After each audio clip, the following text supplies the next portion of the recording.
Good morning and happy Mother's Day. Now we will do the prayer, page 1. Om Prithivi Shanti Antarikshagam Shantir Dau Shantir Disha Shantiravantara Disha Shantiragani Shantir Vayu Shantiraditya Shantish Chandrama Shantir Nakshatrani Shantirapa Shantiroshadaya Shantir Vanaspataya Shantir Gau Shantiraja Shantirashva Shantir Purusha Shantir Brahma Shantir Brahmana Shanti Shantireva Shanti Shantir Me. May there be peace on the earth and in the sky. May there be peace in the water and in all directions. May there be peace in the plants, in the trees, and in animals. May there be peace in the hearts of all beings. May there be peace in everyone and everything. Sarvetra sukhina santu, sarve santu niramayaha, sarve vadrani pashyantu, ma kaschid dukha bhag bhavet, sarvastartu durgani, sarvo vadrani pashyatu, sarva sadbuddhimapnotu, Sarva Sarvatra Nandatu. May all be happy and healthy. May all see what is good, and may no one experience misery. May all overcome their obstacles and acquire good tendencies. May people everywhere find joy and fulfillment.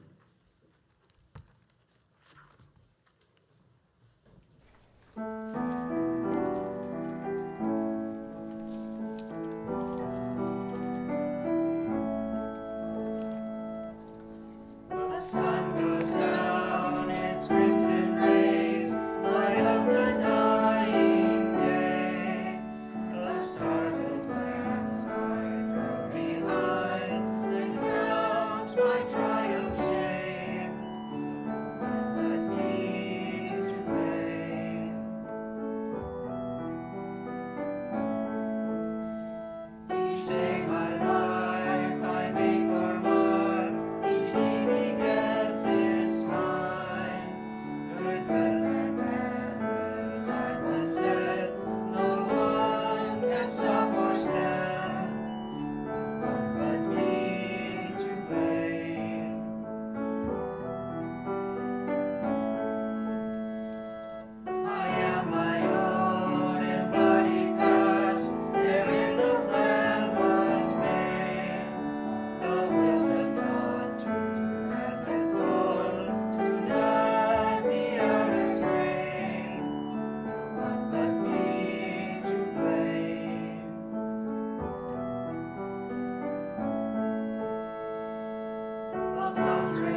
Dear fellow seekers, I'm going to be reading a chapter from a book by Thich Nhat Hanh, The Miracle of Mindfulness. I'm sure many of you have heard of this book or read.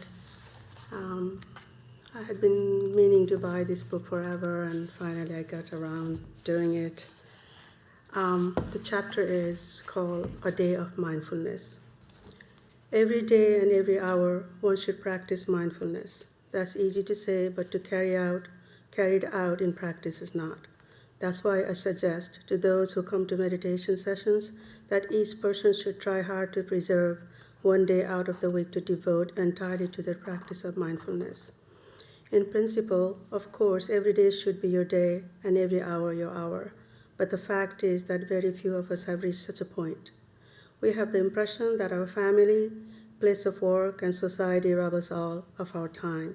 So I urge that everyone set aside one day each week, Saturday perhaps. If it is Saturday, then Saturday must be entirely your day, a day during which you are completely the master. Then Saturday will be the lever that will lift you to the habit of practicing mindfulness. Every worker in a peace or service community, no matter how urgent its work, has the right to such a day.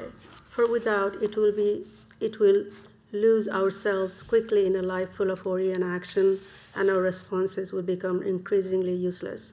Whatever the day is chosen, it can be considered as the day of mindfulness. To set up a day of mindfulness, figure out a way to remind yourself at the moment of waking that this day is your day of mindfulness. You might hang something on the ceiling or on the wall, a paper with word mindfulness or a pine branch, anything that will suggest to you as you open your eyes and see it that today is your day of mindfulness. Today is your day.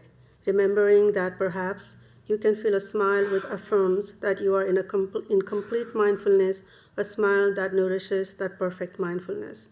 While still lying in bed, begin slowly to follow your breath, slow, long, and conscious breaths. Then slowly rise from bed instead of turning out all at once as usual, nourishing mindfulness by every motion. Once up, brush your teeth, wash your face, and do all your morning activities in a calm and relaxing way, each movement done in mindfulness. Follow your breath, take hold of it, and don't let your thoughts scatter. Each movement should be done calmly. Measure your steps with quiet, long breaths. Maintain a half smile. Spend at least a half hour taking a bath. Bathe slowly and mindfully, so that by the time you have finished, you feel light and refreshed. Afterwards, you might do household work such as washing dishes, dusting and wiping off the tables, scrubbing the kitchen floor, arranging books on their shelves. Whatever the task, do them slowly and with ease in mindfulness. Don't do any task in order to get it over with. Resolve to do each job in a relaxed way with all your attention. Enjoy and be done with your work. Without this, the day of mindfulness will be of no value at all. The feeling that any task is nuisance will soon disappear if it's done in mindfulness. Take the example of the Zen masters. No matter what task or motion they undertake, they do it slowly and evenly without reluctance.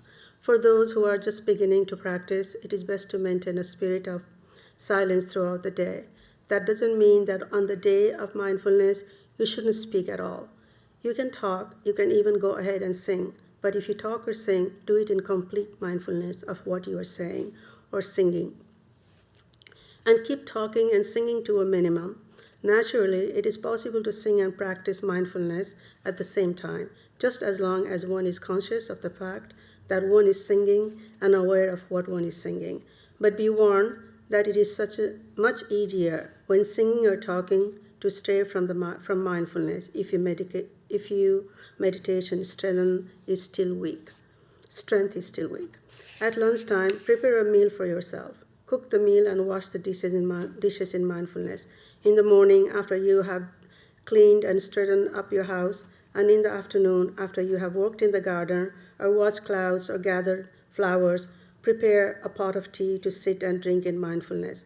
Allow yourself a good length of time to do this. Don't drink your tea like someone who gulps down a cup of coffee during a work break. Drink your tea slowly and reverently.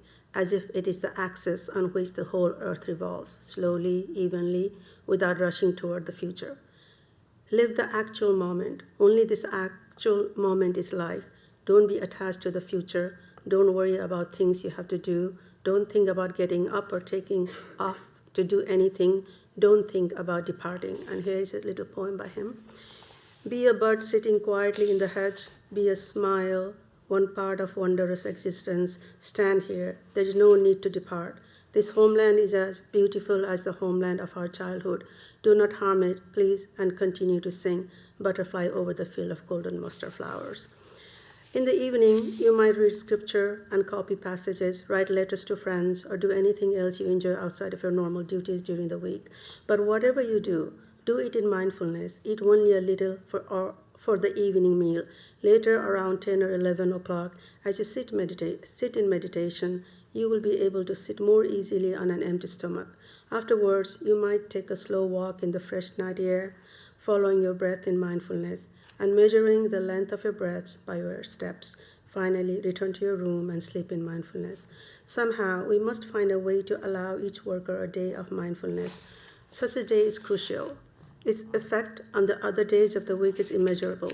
10 years ago, thanks to such a day of mindfulness, Chu Van and our other sisters and brothers in the Tibetan order were able to guide themselves through many difficult times.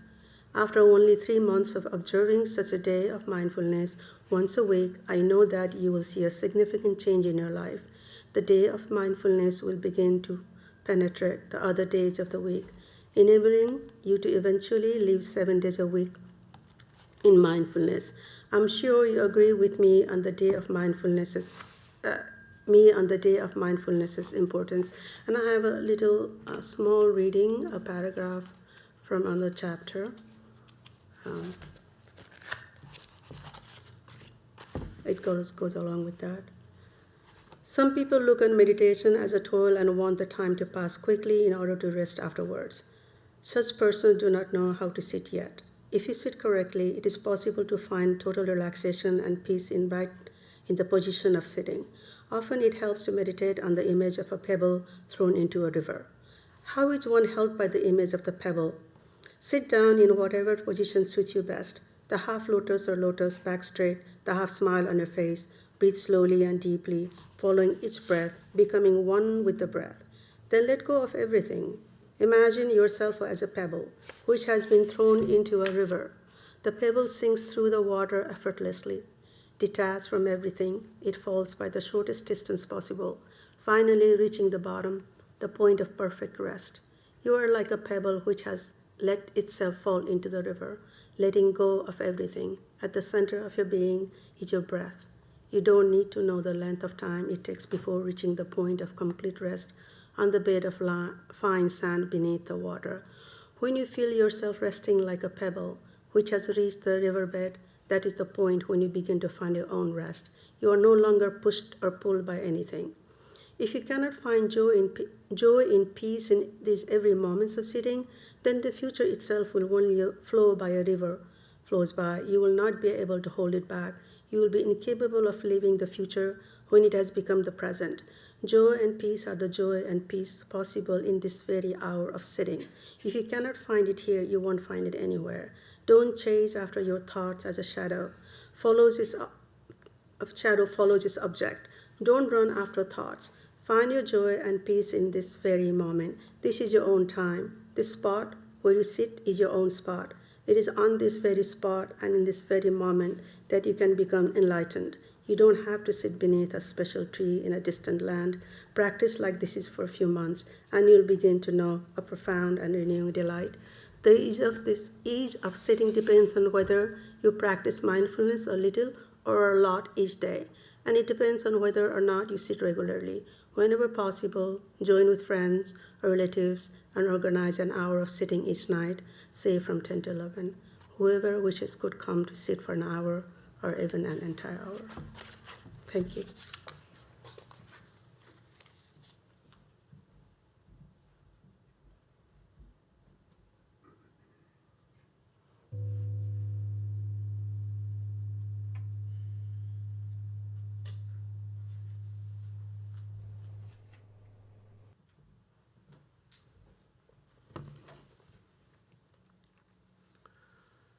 I'm going to read from Swami Prabhananda's book, First Meetings with Sri Ramakrishna, and from the chapter on his meeting with Girish Chandra Ghosh, the great Bengali dramatist, and I should say something of an inspiration to those of us coming from the arts.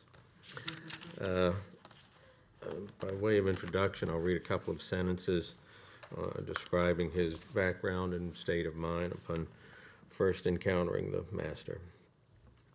Though he was honored as a pioneer of modern drama in Bengal, the conservative Hindu society of Calcutta was agog with scandals of the sensual conduct of the bohemian that was Girish. While talent and debauchery coexisted, skepticism alternating with an occasional urge for devotional practices lurked in his heart. So, on to the encounter. This encounter, the first effective one between the two, proved to be momentous and gave a new turn to the life of the truculent Girish. The previous 3 meetings had been brief and apparently by chance. It happened on 24 September 1884, 3 days after Girish had seen Sri Ramakrishna at the Star Theater. Before we narrate the encounter, we should reproduce another aspect of his mental condition, movingly recounted by himself in a Bengali article. Terrible conflicts pierced my heart through and through. That condition can better be imagined than described. Suppose a man all of a sudden is forcibly dragged to a dark, solitary room with his eyes covered and kept confined there with no food or drink. What will be the state of his mind? If you can picture his mental condition, you will be able to understand something of my own. There were moments when I was breathless with emotion. Thoughts of despair cut through me like a saw. At other times, the memory of the past was revived, and the darkness of my heart knew no bounds. Just at that time, I saw Sri Ramakrishna passing by our land to the house of Balaram Bose, the great devotee, and for the first time I felt irresistibly drawn to him. Girish was sitting on the veranda of a friend's house near a crossing of 2 roads when he saw Sri Ramakrishna accompanied by Narayan and a couple of other devotees slowly approaching him.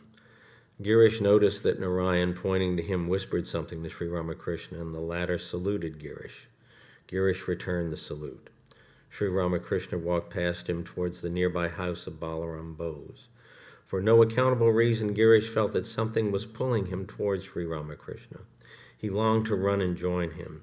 In his own words, I felt as if someone were attracting me. I could not keep calm. No words could describe that mental state of mine. It was not comparable to the keen attachment one feels towards some near relation. It was something unique. I hadn't had any such experience before.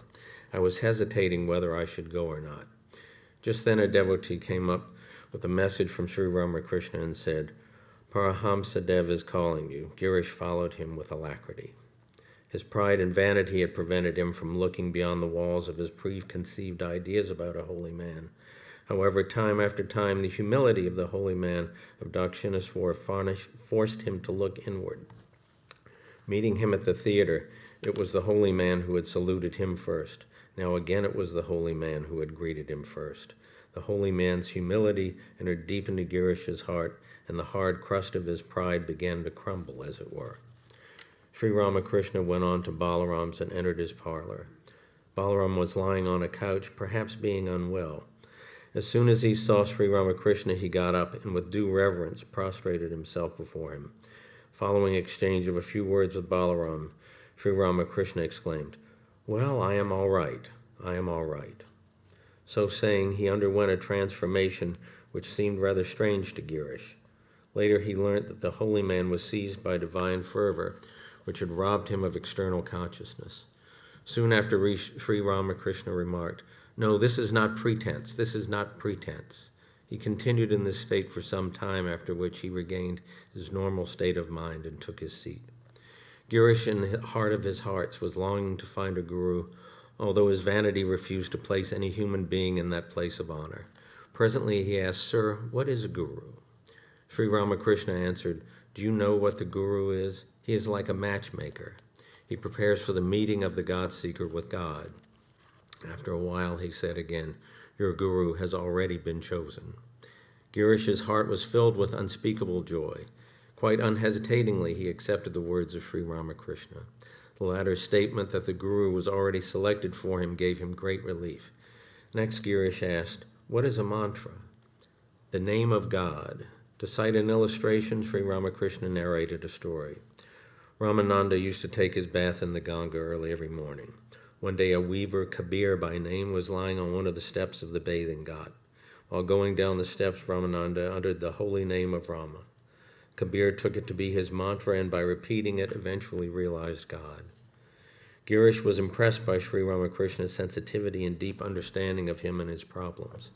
The saint's sympathy and affection for him were clearly evident. Girish felt more and more drawn towards Sri Ramakrishna. The conversation went on. Sri Ramakrishna's mode of talking made Girish feel that he was an old acquaintance, as it were. The conversation drifted to the theater. Sri Ramakrishna said, "I liked your play very much. The sun of knowledge has begun to shine upon you. All the blemishes of your heart will be washed away. Very soon devotion will arise to sweeten your life with profuse joy and peace." Girish could not accept such praise, for he considered he did not deserve it. He submitted that he had written plays with the idea of making money. Sri Ramakrishna brushed aside this reply. He asked, "Could you take me to the theater and show me another of your plays?" "Very well, any day you like. You must charge me something." "All right, you can pay 8 annas." "That's the price of a damned seat in the balcony." "Oh, no, you won't have to sit there. You shall sit in the same place where you sat last time." "Then you must accept 1 rupee." "Well, as you please." Balaram bought some sweets and offered them to Sri Ramakrishna. The latter broke a small piece from one and took it. Those present partook of the rest as prasada. Girish too felt like taking a portion, but resisted lest others should gossip about it. Soon after this, Haripada, a young devotee, and Girish saluted Sri Ramakrishna and took leave of him. On the way, Haripada asked, "What do you think of him?" "He is a great devotee, no doubt," answered Girish. He was now happy that he had no longer to trouble himself with the search for a guru. After this meeting, Girish began to wonder, who is this man who speaks to me with such intimacy and makes me feel that he is my very own? Something had happened in him which he could hardly explain. From that day, life had a different import for him. More such encounters followed in quick succession. He felt more and more drawn to the master, although he often heaped insults on him, drank in his presence, and took liberties which astounded the other devotees. "Thakur, mere advice won't do," he once told Ramakrishna. "I know enough of advice. It does not help me. I want action. Do something to transform my life." Sri Ramakrishna knew all this even before Girish said it, and he treated the latter with motherly affection.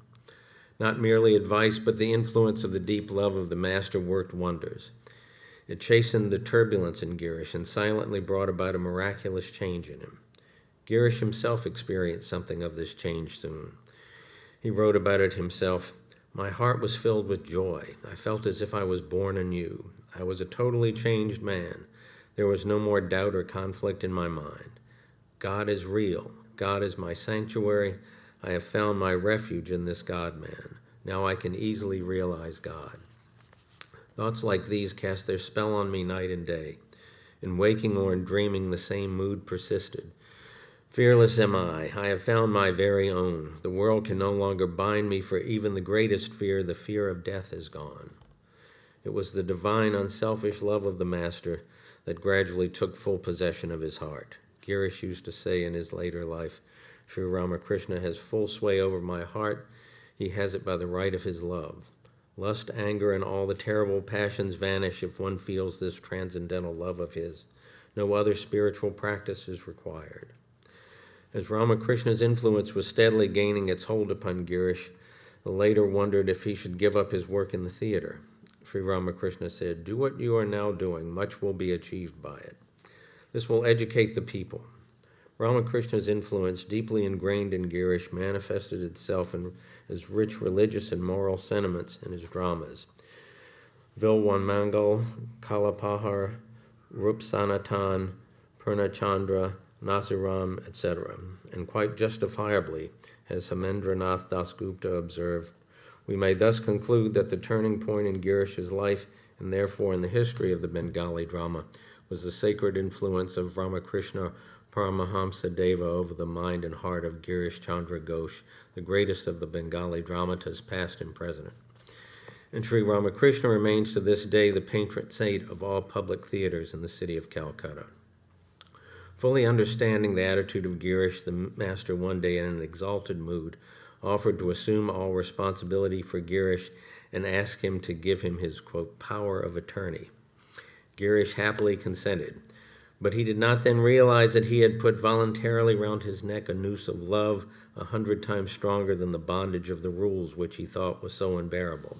And while eating, drinking, or being engaged in any other activity, he had but one thought, namely Sri Ramakrishna had taken upon himself all his responsibility, a soothing thought, a balm to his mind, which through its deepening impression was gradually gaining mastery over his whole being and involuntarily making him meditate on the Master, thus bringing about a revolution in him in all his thoughts and actions. Honest and sincere to himself and devoted to the cause he held as dear, Girish responded to the loving treatment of the Master. As days rolled on, the noose of the Master's love drew closer around Girish. The latter finally surrendered to God's will, and people heard him whisper more and more often, "Let his will be done."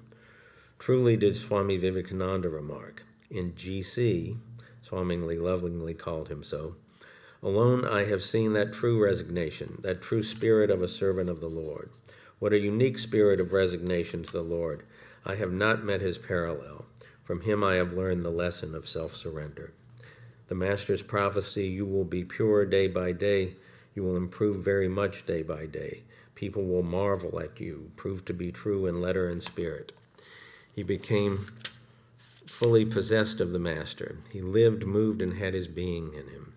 And it was no wonder that people heard him say, "It is not difficult to accept him, Sri Ramakrishna, love him, nay, worship him, but it is difficult to forget him." Outsiders knew him only as a poet, literateur, an actor, and a playwright, a patriot, and above all, a, quote, fallen man. But those who lived in close touch with him noticed with wonder the transformation of a sinner into a saint. Such was the transformation that Sri Ramakrishna chose him as one of his select spokesmen for preaching his message.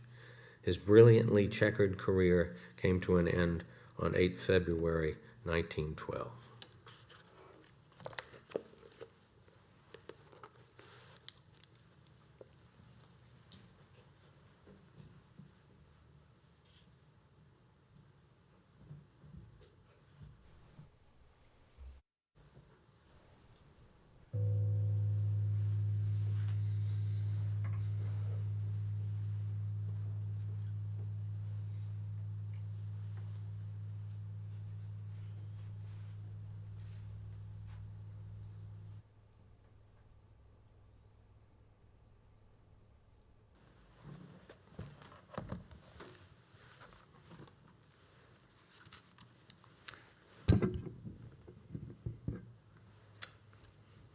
Happy Mother's Day again.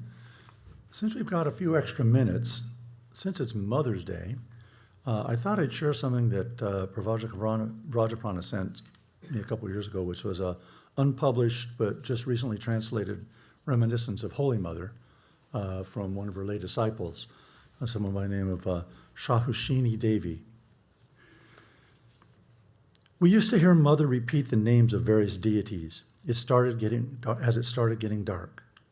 Durga, Durga, Shiva, Shiva, Lakshmi, Narayana, Haribol, Haribol, Gurudeva, Gurudeva, Radheshyam, Ganga, Ganga, Brahma, Bahari, Govinda, Govinda, Jai Ma, Jagadamba. The love that she showered on me cannot be compared to any other love. Once I overheard Mother telling a devotee, "Always remember, Thakur, you will see how your worries simply melt away." I have not forgotten those words, and I have found them to be absolutely true in my own life. On one occasion, I visited her and found her surrounded by a group of women. She was lying down. When she saw me, she smiled and said, "Come in, love. You didn't bring your little girl? Hope is all is well." "Yes, they are fine, Mother." But she starts fussing and running around after a few minutes of behaving, and that must get on your nerves. I am sure others get annoyed with her too. And then I have to leave hurriedly. I figured it was easier to leave her at home, I replied.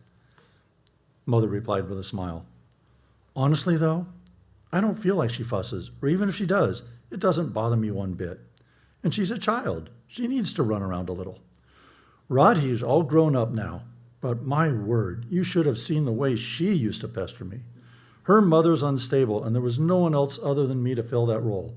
The constant unreasonable demands, good grief, she was never satisfied. And then she would cry the house down, punch me, slap me. My mother used to get so furious. She would say, "You didn't even conceive one of your own, really. I have no idea how you seem so happy and contented with this monster child tormenting you." And then I'd say something to pacify my mother's temper. Mother got quiet after telling that story. One younger girl said laughingly, "Mother, don't you think Grandma would have been flustered had she been still around? We and so many others are milling around you constantly, addressing you as our mother. You didn't bear us either, but aren't we still your children?" At once, Mother rose from her bed, sat down and said sternly and excitedly, "I didn't bear you? Who else bore you? If you are not my children, whose children do you think you are? Do you really think that there is another mother than me? I am in every woman, in every mother. I don't care where people come from. They are still my children. Don't ever think differently. If they address me as mother, they are my children." Toward the end of my mother's life, she came around after she met Naren, Rakhals, Sharat, Sarada, Yogan, Aranjan, Girish Babu, Navedita. She loved the fact that they addressed me as mother. In fact, she often used to say, Mother Durga has finally fulfilled my wish. My Sarada has so many children, and I simply melt when they call me Grandmama. It makes me so happy when we talk. And then they demand that I prepare delicacies for them. I don't think I've ever been this happy. She used to make sweet and savory snacks, and they used to sit around talking loudly like children. She used to watch them in delight. Her face shone with an inexpressible satisfaction. Of course, there weren't many women at that time, and even fewer went to Jaramati. Mother had already passed when women started going there, but still her heart was full when she saw me basking in motherhood as she died. The impact of those words left us all stunned. The young girl who had made that remark shrank like a violet, fell at Mother's feet, and started weeping. Mother stroked her head and said, "Poor thing, I know you didn't mean anything. You'll understand when it's time." I'm not saying that I fully understood what had just happened, but somehow I realized the words, "You didn't bear us either," stung Holy Mother. The woman who had put her foot in her mouth kept asking for forgiveness. Compassion personified, Mother smiled and consoled her. We were all in tears. After a while, Mother said soothingly, "Do you think everyone realizes this truth right away, child? The Lord incarnates multiple times because there is so much suffering in this world. But how can many identify him right away? Things gradually became clearer after the incarnation's departure. I wondered if Mother were implying that she was the Divine Mother, but we did not recognize her as such. But we might be able to as time passes? Anyway, that was the end of all conversation that day. I paid my respects and went home with some prasad.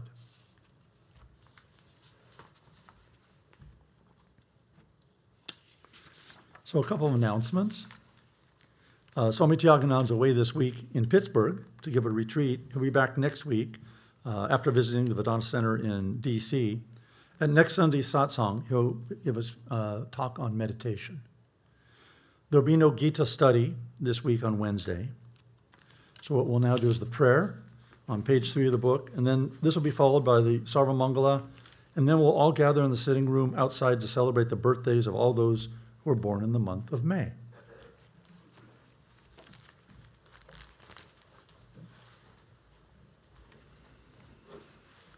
Om. May the Divine Being, who is the Father in heaven of the Christians, Holy One of the Jewish faith, Allah of the Muslims, Buddha of the Buddhists, Tao of the Taoists, Ahura Mazda of the Zoroastrians, the Great Spirit of the Native Americans, and Brahman of the Hindus, lead us from the unreal to the real, from darkness to light, from death to immortality. May we be granted strength, freedom, and clear understanding. May we learn to see God in our own hearts and in everyone around us. May God bless us all and fill our hearts with gratitude, grace, and love. Shanti, Shanti, Shanti. Peace, peace, peace be unto all.